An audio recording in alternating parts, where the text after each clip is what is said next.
Welcome in, folks. Fielding the 68, episode 3. We approach the month of February, which will bring plenty of clarity that I think is much needed for everyone in the bracketology community.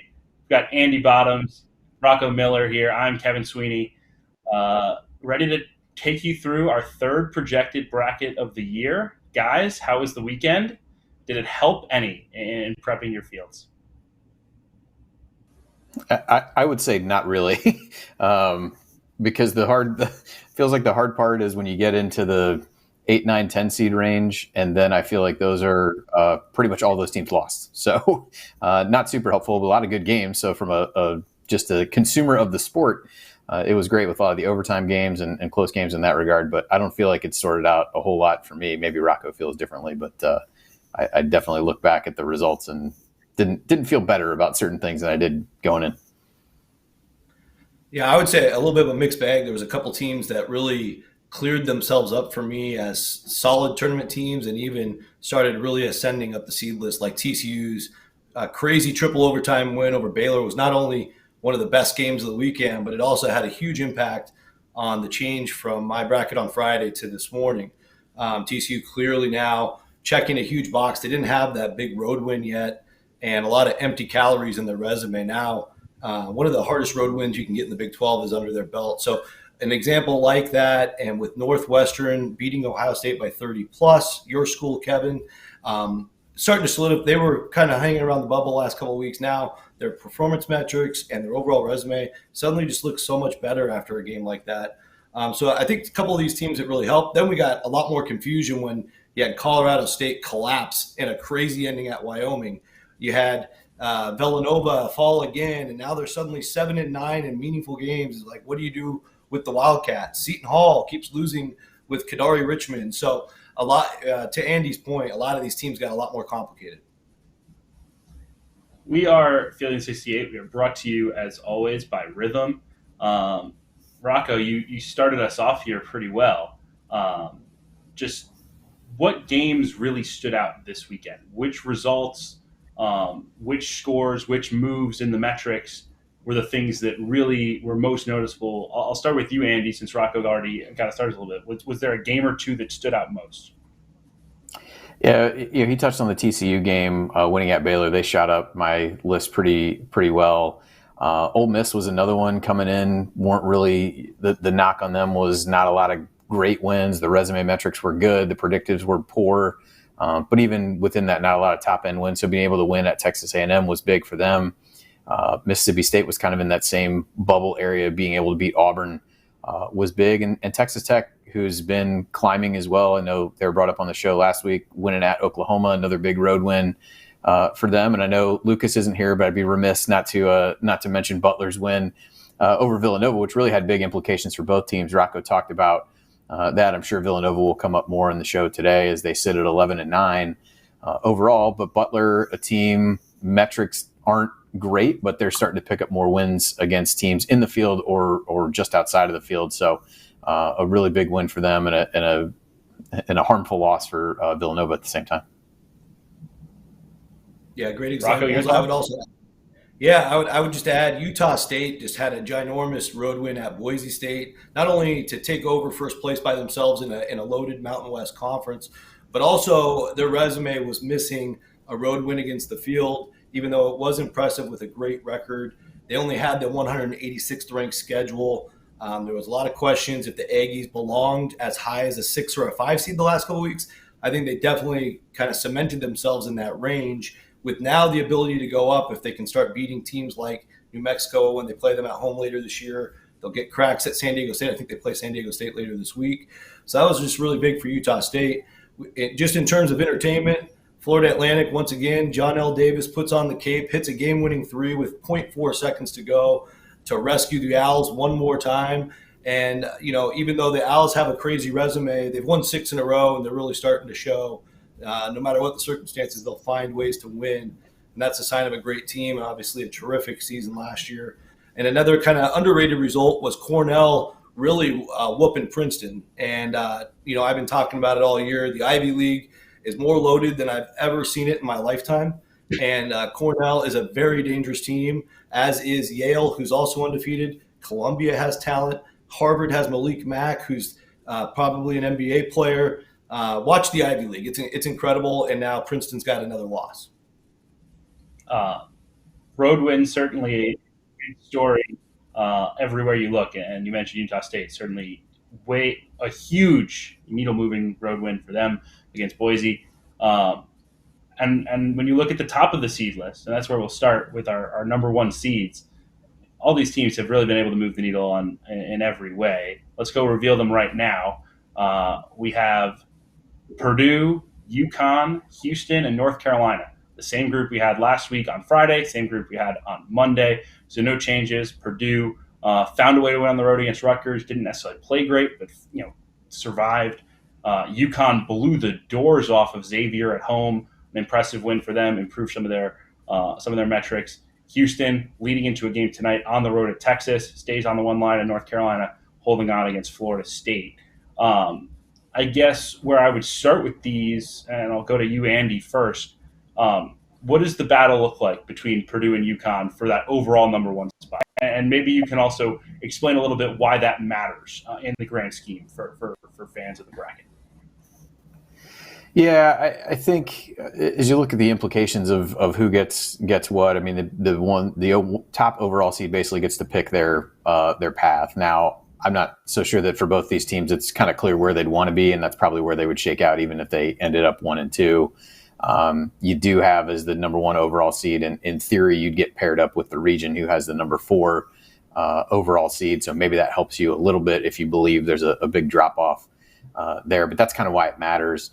In terms of the two teams, one, I was told that as an IU fan and the host of an IU postgame show, I would not have to say nice things about Purdue on here, but here we are again talking about them. They're first in the resume metrics, second in quality metrics, in both of the quality metrics. So a really strong resume backed up by predictives. They have the most Q1 wins of anybody in the country. They're tied with UConn for that, but they have the most Q1 and 2 wins combined at 12. Most quad 1A wins at 5. So really not a huge gap between the two, but I do think there is some separation between the two. Just as you look at that, UConn ranks, their resume average is 4.5. Their quality average 4.5. They're 9 or 10 and 2 against the top 2 quadrants. So not a huge difference, but I do think Purdue has a little bit of an edge there based on some of the really high-end neutral court wins in particular that they've picked up. Now, the difference is in the Big Ten, they traveled to Wisconsin over the weekend, and that's going to be a big game for them. There just aren't a lot of great Big Ten wins to pick up this year, but winning at the Kohl Center would certainly be one of them. So that game takes on some additional importance for them versus UConn with some of the other highly seeded teams in the Big East. Just a few more opportunities for some of those top-end wins. Rocco, do you see things similarly? And how much does beating Xavier by 43, like when you play like that and you're so dominant, I mean, it passes the eye test, but how much does that move the needle from a committee standpoint? Well, at this level, it's not too significant, just based on the fact that these are the two best teams that we're comparing in the entire country, 362 teams. So to move the needle, you really have to splash with a big road win, or at least what we would call a quad 1A win, which is the top half of quad 1. And to me, that's why it's really easy to put Purdue first, because they have 5 of those to UConn's 3. And then you go down the line, and Purdue's just got a few extra wins in 2 of the other categories. They're 12 and 2 in the top 2 quads, whereas UConn's 10 and 2. Purdue's also 16 and 2, which shows they have a much tougher schedule than UConn has had in non-conference. To UConn just being 10 and 2 in the top 3 quads, so 6 extra wins there. Again, we're comparing small categories, but it just seems Purdue leads the charge in all of them. They're 9 and 2 away neutral to UConn 7 and 2, and then in the top 2 quad away true road games, Purdue's 4 and 2 in that area, whereas UConn's just 3 and 2. So they're both extremely strong. It's just in the Purdue's just got a tiny bit more evidence across the board that they belong at number 1. I guess the one thing UConn has over Purdue is that they have beat a road team that was in most people's field in Villanova. Purdue still needs that. And then they also have a win against a fellow number 1 seed when they beat North Carolina. So UConn has those 2 things going for them as we look to the future. And then what that means, you asked that a little bit earlier, Kevin, is just for kind of anybody new to the bracket exercise, all 4 1 seeds will actually be placed in order around the regions. So never really happens except for once ever. But if all 4 number 1 seeds happen to make the Final Four, it's set up to where the number 1 seed overall will play the 4th number 1 seed in one side of the bracket. And on the other side, it'd be the 2nd number 1 seed playing the 3rd number 1 seed on the other side of the bracket. So from that standpoint, it starts to matter there. But otherwise, geographically, UConn is going to get Boston and probably go to Brooklyn for the first 2 rounds. And Purdue is going to get Indianapolis in the first 2 rounds and go on to Detroit. It doesn't matter what order they're in. They're going to get those cities in this case. The geographic component, obviously, something a lot of fans care about. So I think the most important thing for both those fan bases is just staying on the one line and getting an opportunity to play closer to home throughout the tournament before heading out to Phoenix for the Final Four. All right, let's go to the bubble. That's the other thing everybody wants to talk about every week, and for good reason. Start with you, Andy. Your last 4 in, what does it look like? Yeah, so my last 4 in were Seton Hall, Florida, Washington State, and Providence. So with Seton Hall, high net, that's not ideal. What ended up getting them over the top for me at this point was 4 quad 1 wins. Typically feels like you get down to the end, those high-end wins kind of carry the day. So that was enough for them to stay in. For me at this point, wins over UConn and Marquette at home, and a couple notable road wins as well are there. They have one they just can't really afford to lose this week when they go to DePaul. Florida, somewhat surprising to me as I went through the exercise and had them in.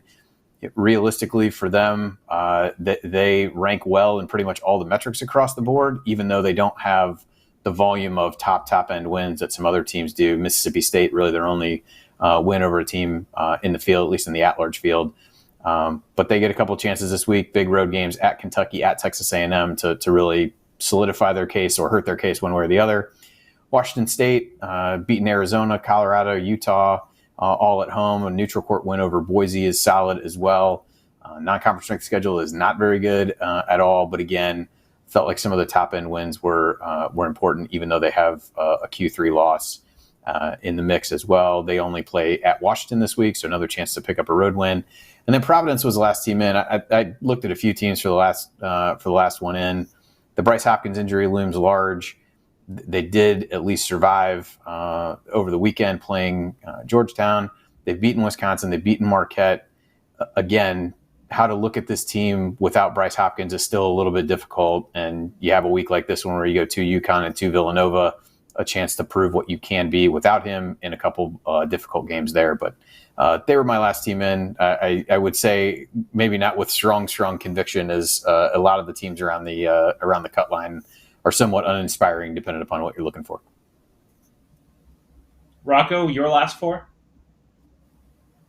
I would agree with Andy, and just in terms of, when you're looking at the bubble right now, there's when we go through these last 4 in and the next 4 out, there's a lot of reasons to leave them out and not enough reasons to put them in, but you got to put somebody in at this point.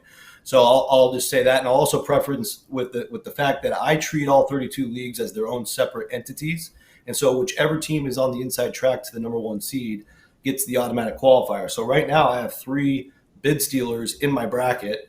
So if you want to treat that, as there won't be any bid stealers, you can include the 3 teams in my top of my first 4 out list as in. I'll digress from there, but my last 4 in today are Boise State, Florida, Seton Hall, and Virginia.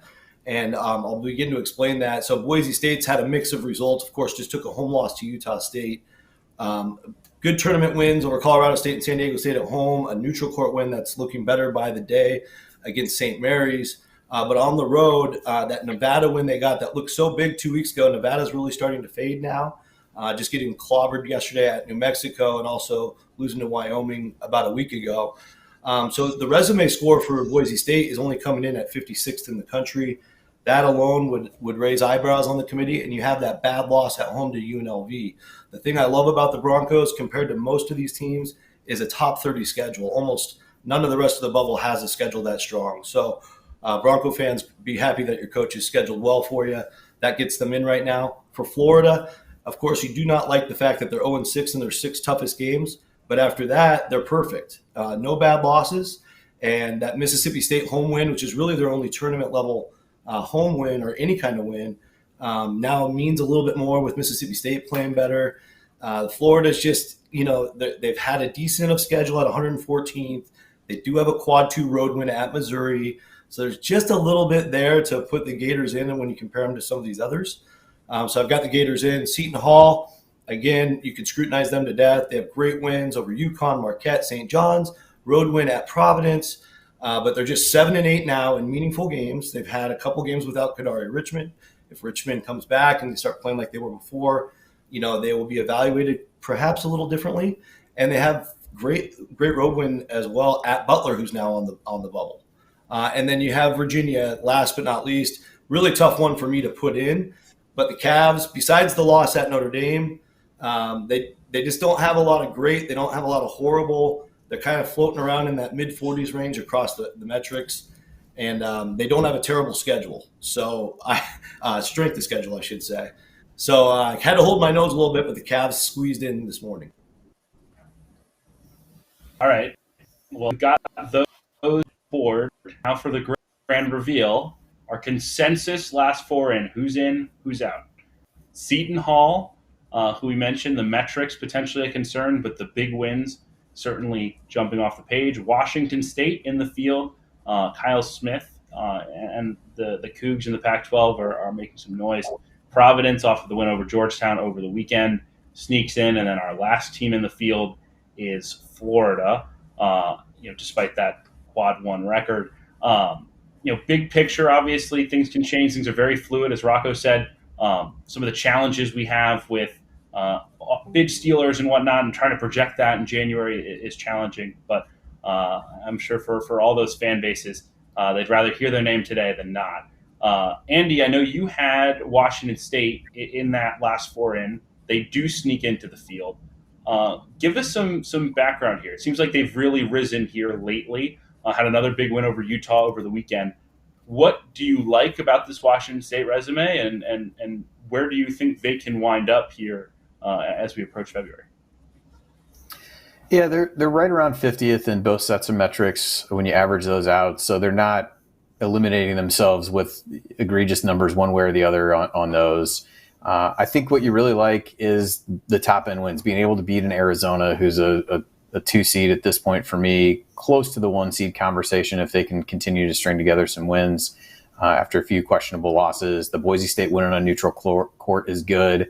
They do have a couple questionable losses, losing at Cal, albeit in overtime, losing to Santa Clara, but there's very few teams right around the cut line that don't have some warts. So in that regard, they're kind of like everybody else. They're 4-5 in road neutral games, so not terrible there. So I think there's some things to like with them at that point, and part of it also is just looking at some of the other teams. You have Virginia, who Rocco mentioned I had as one of the first couple teams out. It's pretty easy to find reasons to not put in a team like that. So I tend to, at this point in the season, lean toward, if you got a couple top end wins, that seemed to me to probably be a bit more important at this stage of things, with 2 Q1 wins and a 6-5 mark against the top 2 quadrants. All right, let's show our first 4 out now. Give us an idea of who we are missing from the field. Andy, why don't you lead us off? First 4 out, who do we miss, and how can they improve their standing here this week? Yeah, so the first one's Villanova. It's hard to kind of look at historical precedent sometimes when you're in January, but the reality is that 2 games over 500. Not really going to get it done. So they've got some really, really top end wins. But at this point, their resume metrics average out in the 60s, which is typically not a good sign. And so they were one that for me was largely even left out because just they're only 2 games over 500 at this point, even though, like I said, they do have some really good wins. So for them, the road back into the field is just to win games and get yourself enough clear of 500. And the resume metrics should take care of themselves. They've got Marquette and Providence this week. Those are chances to do that and really improve those numbers as well. Colorado is a little bit the opposite. The metrics all look really good, and then you look down at who they've beaten, and they beat Washington State, who's in the field. They've swept Washington, beat Oregon at home, So a lot of fringe wins over bubble teams. And so the metrics look good, but a little bit hard kind of using the lens that I was talking about before. If you're looking for top end wins, they don't really have a lot. They are 6-6 in the top 2 quadrants, but 5 of those wins fall in quad 2. So a little bit tough there. They're only 3-6 in road neutral games. So the metrics look good. Not sure the overall quality of the wins looks as good. Virginia, Rocco touched on. I think there's arguments to be made to put them in the field. They did beat Florida on neutral court. They beat Texas A&M. They beat Virginia Tech at home, who's another bubble team that was in my last 4. But their losses have all come by at least 16 points, even the one at Notre Dame. So when they've lost badly, and that's really had an impact on some of the metrics on their end. And then Virginia Tech, again, I kind of go back to who have you beaten? They beat Iowa State and Boise State on neutral courts. They beat Clemson at home. Best road wins at NC State, which is not a terrible one by any stretch. So for me, they have some quality wins, but they're just 4-7 against the top 2 quadrants and 7-7 against the top 3. So, yeah, but one of the things that Rocco mentioned was, the strength of schedule. Theirs was 52, I believe, when I looked at it today. And over the next couple of teams I had, which were Kansas State and Cincinnati, that was way better than either of those teams. So they kind of got the nod as that, 4th team out for that reason, if nothing else. Virginia in particular feels like a very interesting team to track here. 4 wins in a row. Rocco now has them in the field just outside for Andy. Rocco, we're going to let you reveal now your first 4 out as well. Who missed the cut for you? Yeah, so just missing the cut. The first 2 are pretty easy. It's Washington State and Nebraska. And then after that, we have Big East bubbleiciousness with Providence and Butler. But we'll start with Washington State and Nebraska. I think both are very interesting cases. Now, Washington State checks in this morning with the 312th ranked non-conference strength of schedule. And Nebraska checked in this morning with the 317th ranked non-conference strength of schedule. And it's just been my experience studying this over the years and really just going back and researching.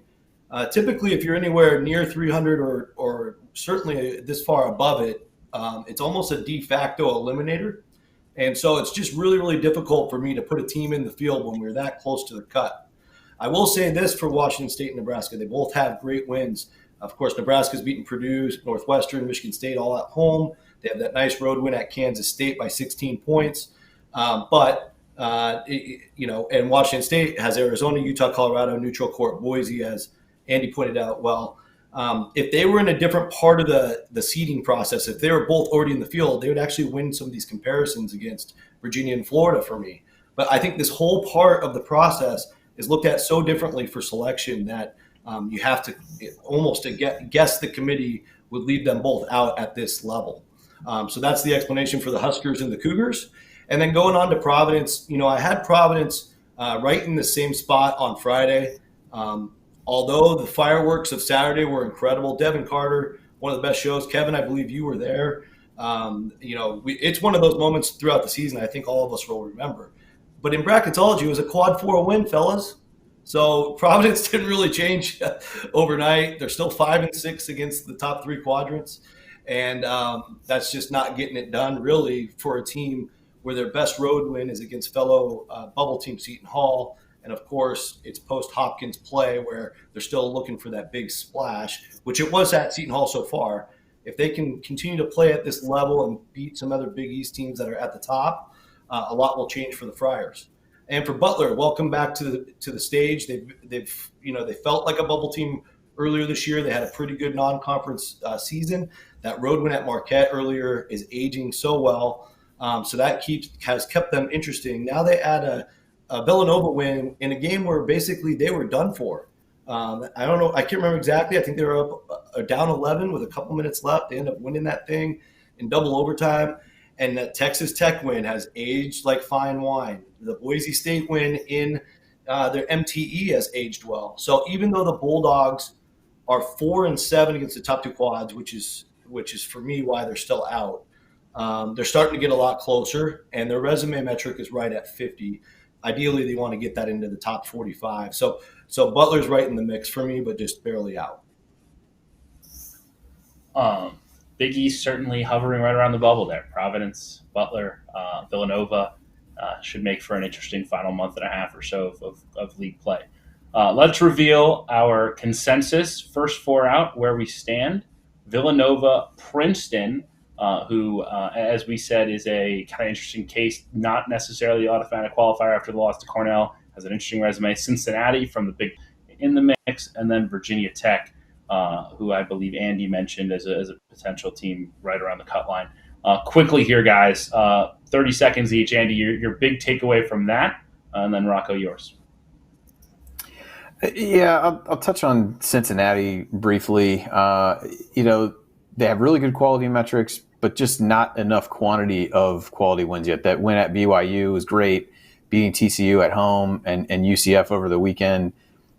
That's good. They've had a ton of close losses to really good teams and have missed out. I think 4 or 5 of their losses are by 5 points or less to some really good teams. So. But right now, if you look, they've got 8 of their wins against Quad 4. So that becomes difficult. 303rd ranked strength of schedule becomes difficult. So for me, they just have more work to do. Got a couple road games this week against West Virginia, which won't move the needle, but does give a chance to another road win, and then they go to Texas Tech. So for me, they were a couple teams out of my next 4 out. So understand that there are some things to like, just not enough on the resume at this point for me. Rocco, anything stand out quick? Yeah, Villanova's jumping off the page. Now, I know a couple of our fellow panelists probably had them out. I think Andy had them out. I have no problem with it. Like, I'm typically the guy, if you're 2 games under 500 in meaningful games, which Villanova's 7-9, I'm the one who always leaves them out. I just think the mix of results for Villanova is fascinating because these 4 wins they have are all away from Philadelphia. Wins over North Carolina, Texas Tech, Memphis, all on neutral courts, and the huge road win at Creighton. It's just crazy because those wins are so much better than the rest of the bubble. It's not even close. So I just had a really difficult time keeping them out. I kept them out of Dayton to avoid the controversy, but I can totally understand why the rest of the panel left them off.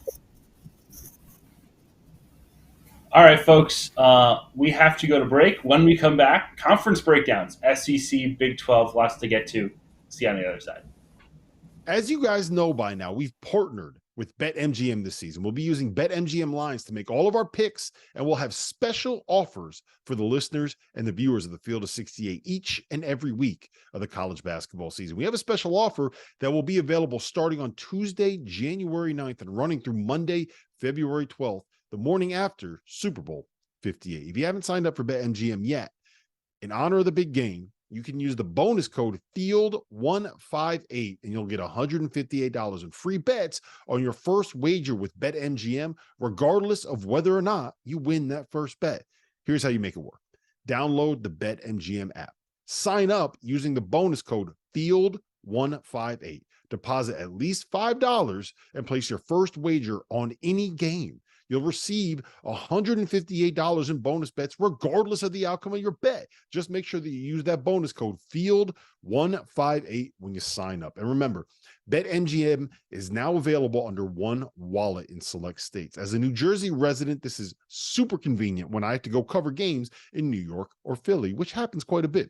When you cross state borders, you just log into your existing account and fire away. You don't have to create separate accounts in each state. It's easy, it's simple, it's clean. And most importantly, we have some fun stuff coming up for the heart of the college basketball season. Bet insurance tokens, college hoops odd boosts, and my favorite, a nice juicy parlay boost. So download the BetMGM app and sign up today.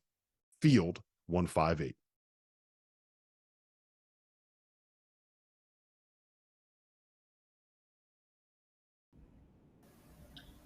Fielding the 68, week 2, presented by Rhythm, Andy Bottoms, Rocco Miller, Kevin Sweeney, breaking down our bracket. We just did our last 4 in, our first 4 out, and now it's time for our conference breakdowns. We've been doing these as we work our way through the early portion, just to give people kind of a big picture sense of where things stand. We're going to start in the SEC, where things have gotten very interesting at the top. Obviously, Tennessee, Kentucky, Auburn had been in that conversation, probably has slipped a little bit after a pair of losses last week. Even Alabama with the tremendous metrics. I'd be curious to think how you guys see those 2 teams. But I think where we want to start is the potential impact on the number 1 line. Tennessee seems, at least to me, the less skilled bracketologist, Tennessee seems like the team that stands out over Kentucky. Rocco, Andy, are they the clear favorite amongst SEC teams to play in that, to be in that mix for the top spot? And if so, can Kentucky do anything to catch them? Yeah, absolutely. I think Tennessee is right there as the 5th overall team in the country. So if any of these 1 seeds slip or slip multiple times, Tennessee will be a 1 seed in our brackets in no time, as long as the Vols continue to handle their business. Now, in terms of Kentucky or anybody else at the top here with Auburn and Alabama also kind of in the mix, they'll get their cracks at Tennessee, right? They play each other, I believe, 2 more times, so it's starting this Saturday. And so if Kentucky sweeps that series and they handle their business, that opportunity is right there for them. And without looking at the schedule too close, I know Tennessee's got to go back to Alabama. They beat them at home. Alabama will have their cracks as well. So I think there's just so much runway left. We've got 11 or 12 games to go for each of these teams. A lot can happen in either direction. But for today, Tennessee is clearly that team ready to take the number 1 seed jump. They're just waiting for somebody to fall. And that's my overall outlook with it. What about you, Andy? Yeah, for me, Tennessee is the clear one. I think then you get into this other jumble where Kentucky, Alabama, Auburn, I have basically within 4 spots of one another on the seed list. I actually have them all on the 4 line. And so it depends what you're looking for as to maybe who you like. Rocco touched on Kentucky already. I think there's a lot of people who are really high on them. Beat North Carolina, that win is a great one. Otherwise, their best wins are at Florida and against Mississippi State, who are bubble-ish teams at this point. So they really just need, and the schedule will certainly allow for this, some more top-end wins. They've got 2 quad 1 wins there, but their quality metrics lag a little bit behind what Alabama and Auburn are. So to the extent you believe those are what drives a lot of the seeding, maybe there's an uphill battle and style points matter in terms of how they would win some of those games. Alabama is interesting because their quality metrics are fantastic. They currently average out at 6.5, so really high there. They just have 6 losses at this point, which is more than either of the other 2 teams. So can they get on a run and be able to just rack up some wins and hope that others come back to them a little bit? But they've got some solid wins over Auburn at home, South Carolina at home. Need to do some damage on the road at Mississippi State. It's really the biggest win that they have away from home, and the Ohio State loss, which probably at the time didn't seem all that impactful. They've kind of fallen off a cliff, so that doesn't help them either. And then Auburn is unique. I think they had some discussion on the show last week. Quality metrics are really good. Resume metrics are decent, but no quad 1 wins. They do have 6 in quad 2, 6 and 4 road neutral games. So have done some good things. The Appalachian State loss is, certainly doesn't look good on the team sheet. App State has proven to be a really strong team, sweeping James Madison in the Sun Belt, but still, that for a team that doesn't have any quad 1 wins can be harmful there. So, I think in everybody's, in the case of Kentucky and Auburn, really have to win some of these top end games. Alabama, I think, is just keep winning, period, and try to get to a point where maybe the fact they have an extra loss or 2 compared to some of the other teams in the mix doesn't matter as much.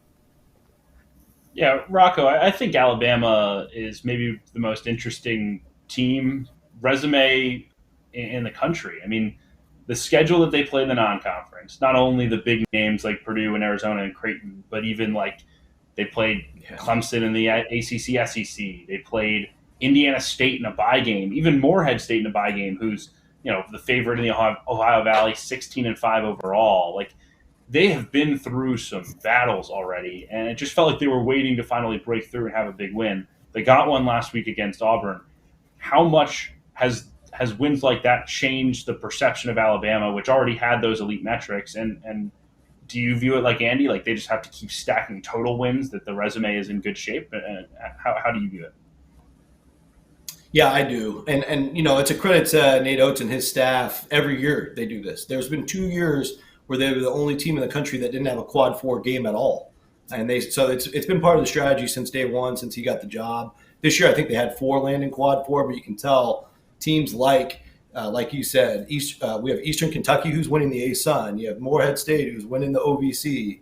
Obviously, Indiana State's very good. South Alabama is a tough local regional game every year. And there's so many more benefits than just bracketology to that. It makes your team tougher. You have all these different types of styles you get to go up against, and prepares you for a loaded SEC where you get all these different styles as well. So I think that's where you see Alabama start to turn this corner in a lot of seasons so far under Oates, and certainly trending that way again. But Andy's right. Like right now, they're still 5-6 against the top two quadrants. So they just got to keep staying hot. Those wins will start to balance in the other direction. Even for me, based on just the way the committee's seeded these teams the last few years, with their performance metrics being an average of 6.5 in the country, that was enough for me to give them that last 3 seed today. I know some people still have them down on the 5 line, or even, I guess, more commonly on the 4 line. But I think Alabama's the most dangerous team, and I think when you're seeding and there's not a clear answer, you kind of reward the danger team, and that would be the Tide. Okay, just for clarity's sake here, you guys are both in agreement that Tennessee is the best of the SEC teams in terms of seeding right now. Is number 2 for you Alabama, Rocco? Yeah, Alabama's 2, and then I have both Auburn and Kentucky on the 4 line today. So I think the beauty for the whole league there, Kevin, real quick, is just that if those 4 stay in position to be what we call protected seeds in the top 16 overall, that gives the rest of the league bites at the apple on the regular. And that's going to help them perhaps get a 9th team in the field, which for me today, Florida was that 9th team in the field. Andy, your order just quick? Yeah, I had Kentucky basically 2 spots ahead of Alabama, so both in the mix for that 3 seed, and then Auburn, my last 4 seed. So like I said, all pretty bunched together, all within 4 spots of each other on the seed list. All right. The SEC should be interesting. As Rocco said, certainly opportunities there for those bubble teams, Florida, Ole Miss, Mississippi State, teams like that. To the Big 12 we go. We're used to talking about Kansas and Baylor at the top, but I think the thing that I think is most interesting about the league right now is this middle. And obviously a little different now, 14-team league, not the double round robin grinder with everybody in the mix for the tournament, but still just a number of interesting teams. Whether it's Iowa State, Texas Tech, who's surging, Kansas State, Oklahoma, who's coming off a couple of tough losses, TCU, who we mentioned at the top. I'm curious for you guys, is there a team that stands out in that group that either is the best resume or maybe just the most interesting resume? I'll start with you, Andy. Yeah, there's a couple. I'll touch on. I know I mentioned Texas Tech before. They've really shot up the seed list, and so I think they are fairly intriguing. The resume metrics are solid. The quality metrics as well. They just need more wins. They got 9 wins in Q4. That's really what makes them interesting to a certain extent. So they have a lot of chances to fix that. Winning at Texas and at Oklahoma certainly help establish what kind of team they are and can be. BYU and Kansas State wins. All their losses are in Q1. So at this point, it's just needing to see more of them against good teams because they didn't put themselves in that position very much in the non-conference, in contrast to Alabama, as Rocco mentioned a minute ago. And then TCU is another one that feels like they moved up the seed list similar to what Texas Tech did a couple weeks ago, where they start to pick up wins and then the metrics matter maybe a bit more and some of those things. So I think you look at them. They've won at Baylor, that win at Baylor, beat Houston at home. Those are 2 really high-end wins. Only 1 loss in Q2, which was to Nevada on a neutral court, which looks a little bit worse after Nevada got drubbed at the pit last night. But overall, they're 3-5 in the top 2 quadrants. They have 8 quad 4 wins, but they are 6-4 in neutral games. So those 2 are the ones that are kind of interesting, where there's not a lot of meat there. They have a ton of quad 4 games compared to some other teams.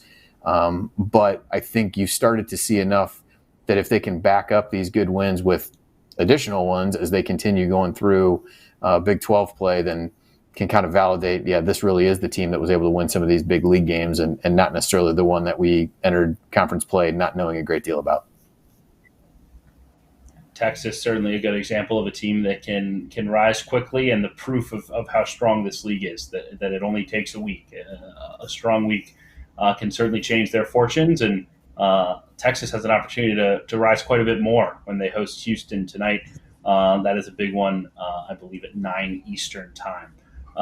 Rocco, you are the scheduling guru here. You've banged the drum throughout this show and every time you're on this platform. I think it's so interesting when you look at a lot of these Big 12 teams. a lot of them played very weak non-conference schedules, and to a degree, I'm sure you make it up because you're playing so many quad one games every night in league play. But when you look at Iowa State, 338th ranked non-conference schedule per Ken Pom, 318 for Oklahoma, TCU, another one that was not a great non-conference schedule, 339. Like, help us understand how that matters, right? Because on one hand, you're playing all these great games in league play. You have all these opportunities for quad one, quad two wins. But you mentioned earlier that it has somewhat been an eliminator in the past if you're not playing those games in the non-conference. Do you think these teams will be hurt on Selection Sunday by how they scheduled in the non-conference? Well, the Big 12, it's the ultimate question, Kevin, because there's two different trains of thought, and both have worked and both have backfired. So just in general sense, Iowa State's been the flag bearer of this strategy, I think, since the net started, or at least maybe the next year. It was either last year, I believe it was the year before last. Iowa State was still able to have a non-conference schedule that was pretty poor, similar to this year. Go 7-11 in the league, but in those 7 wins, I think like 5 of them were either big-time marquee wins, or a couple of them were big marquee road wins. And then, of course, went undefeated in non-conference, like I think they came close to doing this year and they've done before. And it was enough to get in. So that's always the big question. Does it work? Because once you have those marquee wins and your resume is solidified, you can be as bad as 7-11 if you go perfect in non-league or just have a single loss. It's a math game for the Big 12.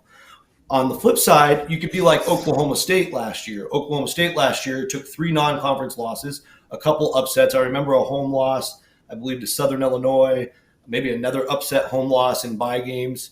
And then the math started to work against Oklahoma State when they got to league play. They still had some really nice wins, but once they hit loss overall number 15, Oklahoma State was de facto NIT team. There was no way for them to get in. The committee and all the tournament brackets over time for at-large bids have taught us you almost always have to be at least 3 games over 500 for your total record against Division I.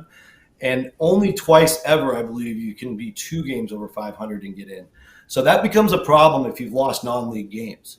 So overall, I think that's the trick is, do you have it gamed enough to where you're going to go 12-1 or 13-0 in non-league, and then you can just go 500 in league and make it through.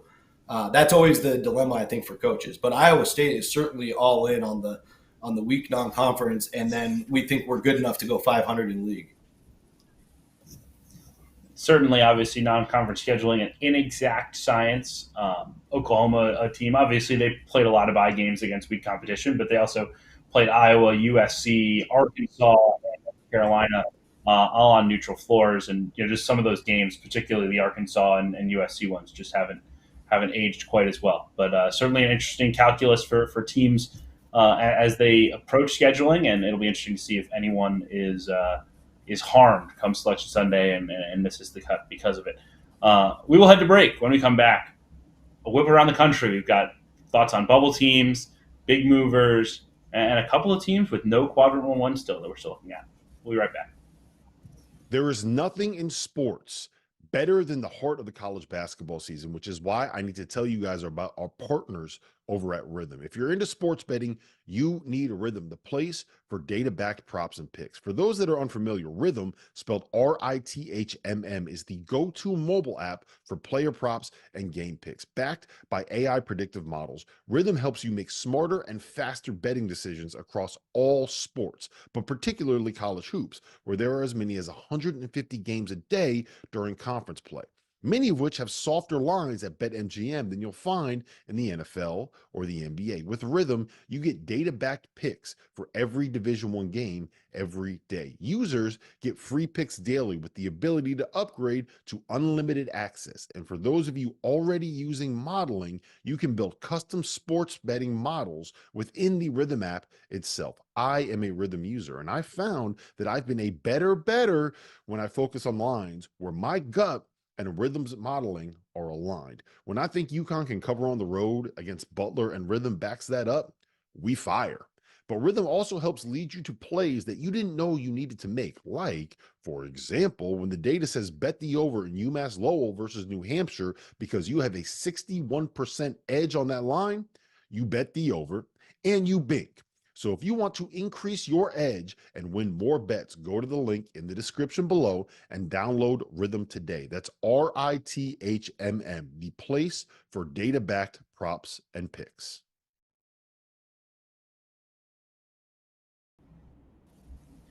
Fielding the 68 after a wild weekend in college hoops. I am Kevin Sweeney, joined by Andy Bottoms and Rocco Miller. Been a great show so far, presented, of course, by Rhythm. Lots more still to get to here in our final segment of the day. Wanted to start, guys, with some interesting teams that are still without a Quadrant 1 win. We mentioned Auburn last segment, a team that's still hunting for that big win. I feel pretty confident that Auburn's going to be in the NCAA tournament regardless. But there's some bubble teams now that could desperately use a big win or two that haven't gotten them yet. Maybe that wasn't a concern in November. It wasn't a concern in December. But after a month of league play, still not having one, those alarm bells, I imagine, starting to ring. So a few of those teams, Florida, Gonzaga, Wake Forest, an Iowa team that's top 50 in some of the metrics, probably a little bit further down the list in terms of the bubble consideration, but not out of it. I'm curious, guys, is there a team among that group that you think stands out from a resume standpoint that can overcome the lack of wins? I mean, I think Gonzaga is probably the team that's probably most interesting to me just because they don't get a ton of IDs outside of St. Mary's, and then San Francisco I know is strong on the metrics as well. Rocky, you want to take that one? Yeah, I'll touch on Gonzaga. I think they're a fascinating example just based on the fact that that some of these non-conference wins that we thought were significant, both LA schools at the time, we thought those were good wins. The LA schools are having historically bad years, and they beat Syracuse, who we didn't expect much of, and for a hot second became a tournament team, but now they're not again after getting beat at home by Florida State. So Gonzaga is in this weird spot where they got to root for some of these teams they would beat. Like if you're a Gonzaga fan, you root for UCLA to get a heck of a lot better like they've been the last 2 weeks, and things like that to help try to show that this non-conference schedule, which ranks 45th in the country, was valuable. But as it stands today, they just don't have a quad 1 win, as you said. They don't have a road win either in the top 2 quads. And all that's really left, they got to hold serve against all these WCC schools who are, 4th and below. They'll get San Francisco in the Chase Center, which will count as a true road game, I believe, which is where the Warriors play. And then, of course, starting this Saturday, they host St. Mary's, and then the final day of the season play at St. Mary's. And those dates are just going to keep compounding. But the real key for Gonzaga is how they perform at Kentucky, which is 2 Saturdays away. So really the entire West Coast Conference is looking forward to that and cheering Gonzaga on to help bring the league metrics up. But it's a fascinating case study because all the other pieces of evidence suggest that Gonzaga is good enough to be a tournament team. They're 31 in the net, 22 in the Ken Palms and in that range. So it is interesting, but they need help from outside, and they've got to find a way to win a combination of these games that are left. Gonzaga certainly get through with the auto bid, obviously. Sorry, Andy, cut you off there. Yeah. The auto bid is I think with Gonzaga, with Gonzaga, the thing really holding them back right now, their resume metrics are both really bad. They're both sub 60 at this point. I think Wake Forest, their resume metrics aren't demonstrably better, but at least they're closer to 50th. And to the extent that we believe that the resume metrics matter more for selection, there's an argument to be made that Wake has a more compelling case at this point. If Gonzaga can perform well in those games that Rocco mentioned, I think that can certainly change because the quality metrics favor Gonzaga for sure. With Wake, only had 2 quad 1 opportunities in total, but missed out on both of them. They are 5-4 in Q2, don't have a Q3 or Q4 loss, but they're 2-6 in road neutral games. With a lot of their losses coming at not terrible losses. They all fall in Q2, losing at Georgia, at Florida State, at NC State. But most of their best wins, conversely, have come at home as a result of not being able to do that. So beating Florida helps for bubble purposes, and Virginia Tech, all teams we mentioned in that first 4 out, last 4 in conversation. But they haven't really done anything away from home, and being able to do that would improve the resume metrics, which is not great for them. But the quality metrics are not terrible for them either. But that's the gulf between those two metrics for Gonzaga is what really makes them interesting coming down the remainder of the season if they can really pick up some of those big wins. Sneaky quad one opportunity on Wednesday night for Wake Forest at Pittsburgh. That will be an interesting game to watch. If you're a fan of the ACC, want to maximize bids, that would certainly be a game that you would want Wake Forest to win. Let's hit some other teams that have had interesting last few days.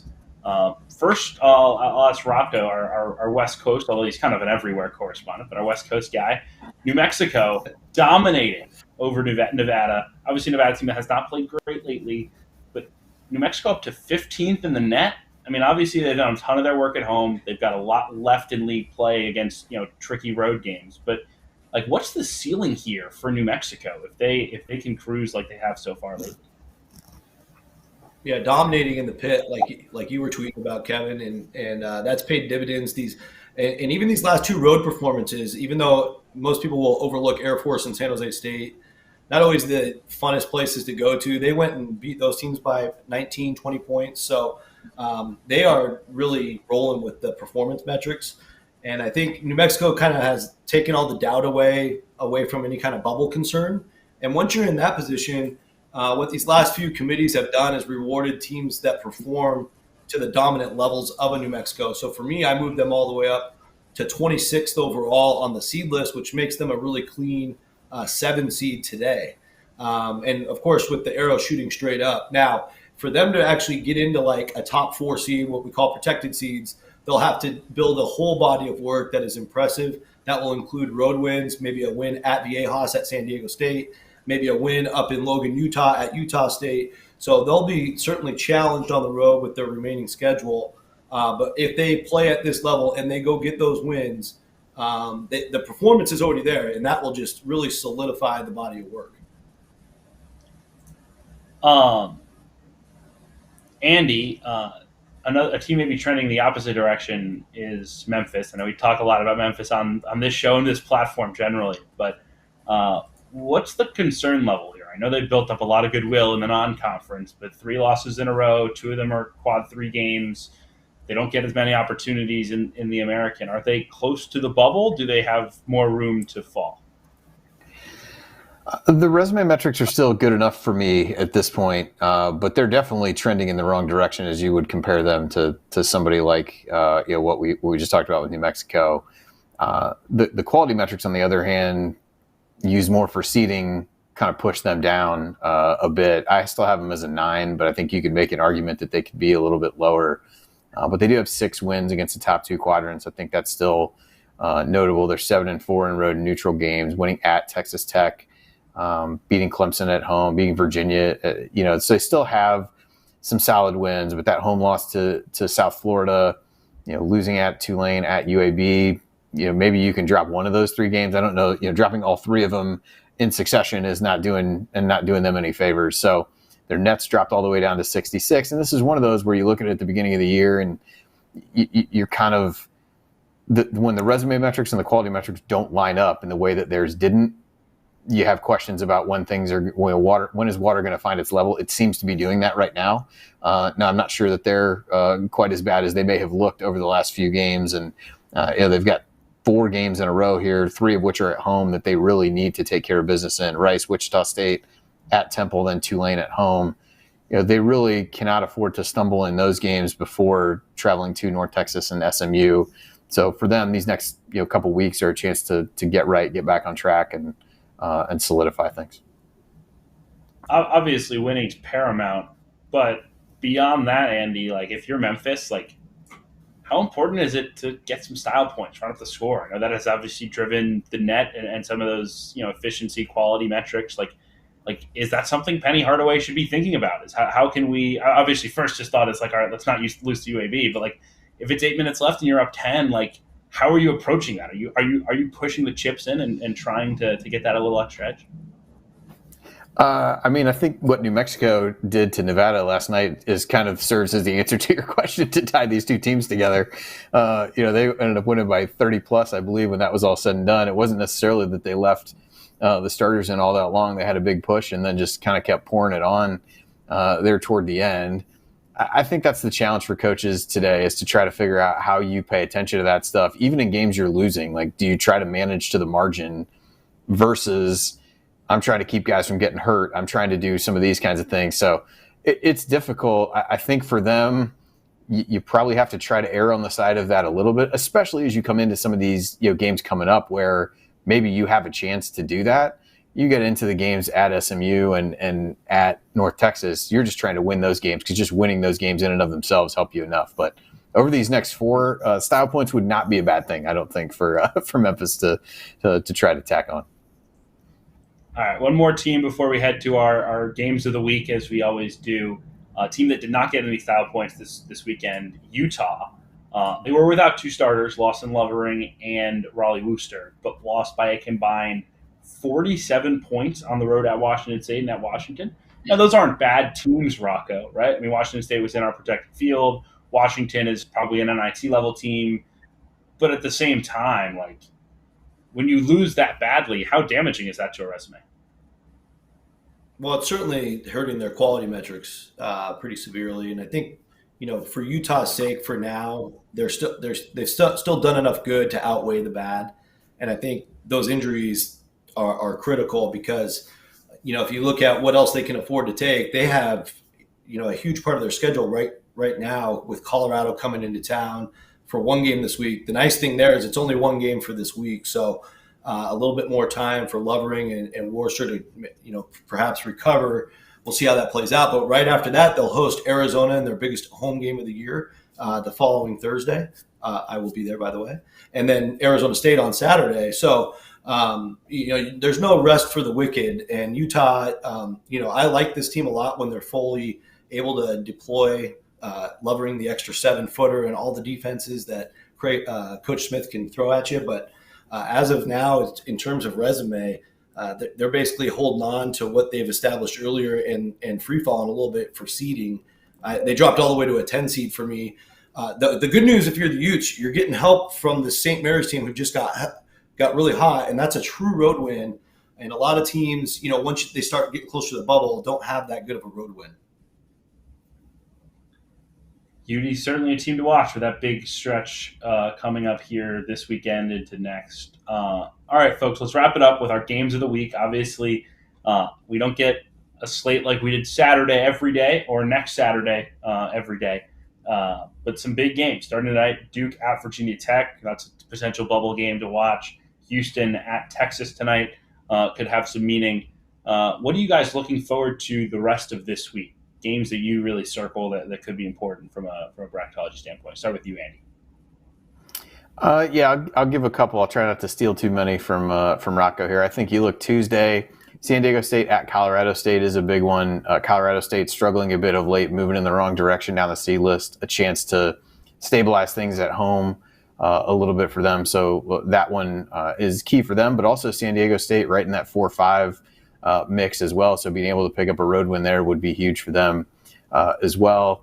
Wednesday, Florida at Kentucky. We talked a lot about Florida being right on the cut line. A chance to get a quad one road win at Kentucky is big for them. And then Thursday, got to mention, I'll get some Big Ten mention here. Wisconsin at Nebraska. Rocco had Nebraska, I believe, just on the outside of his field, being able to, they played really well at home, obviously beating Purdue.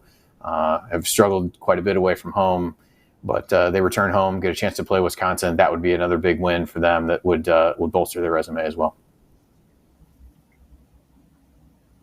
Yeah, and I guess I'll add here, Kev, that Marquette going to Villanova on Tuesday night will represent quite a bit. Marquette has just been continuing to climb. To me, they're the top 3 seeds, so they're right on the cusp of becoming a 2.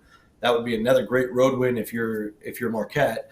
And we've talked to death about Villanova, how badly they just need to get a win in general. And it would just make their resume a little bit more ridiculous to beat Marquette here at home. So we'll see how that's going to be a big game on both sides. Texas Tech is on the ascent. They get another road test after winning at Texas and at Oklahoma. Now they go to TCU. We'll see how TCU responds on a little bit of a short prep after the triple overtime win at Baylor. So that's a big game on both sides as well. And then for one of the last teams I had in Florida, a team who we said they really need some not only a big win, but a big road win. They at least get to swing the bat at Rupp Arena on Wednesday. So watch out for that. And a team we haven't really talked about, but Indiana State, they continue to cruise. In my opinion, they're clearly an at-large team. They have the 19th best resume, and all the metrics are in their favor. And only 3 losses that are all in the top, I think, 50 in the net. And so the Sycamores keep getting tested, though. The Missouri Valley is a brutal league. And they go to a team at Belmont who do not have Jacoby Gillespie anymore. He's out for now. But Belmont has never lost more than 2 games at home in any year, I think in the last 9 or 10 years. And they've already lost 1 or 2 this year. So it's going to be a really tough place to get a win for the Sycamores. Well, I have not looked at the resume as closely as you have, Rocco, but I will be starting the petition to make sure that Robbie Avila makes the SAA tournament, regardless of what happens at Arch Madness. We appreciate you all joining us as always. If you are looking for the full field, go to @thefield68 on Twitter X. We will have that posted for you this evening. And if you want to tune in for the next update, it will be on Friday, 5:30 p.m. Eastern, right where you're watching today. It'll be here again. So for Andy, Rocco, myself, we appreciate you all joining us for Fielding the 68 episode 3. We'll be back Friday.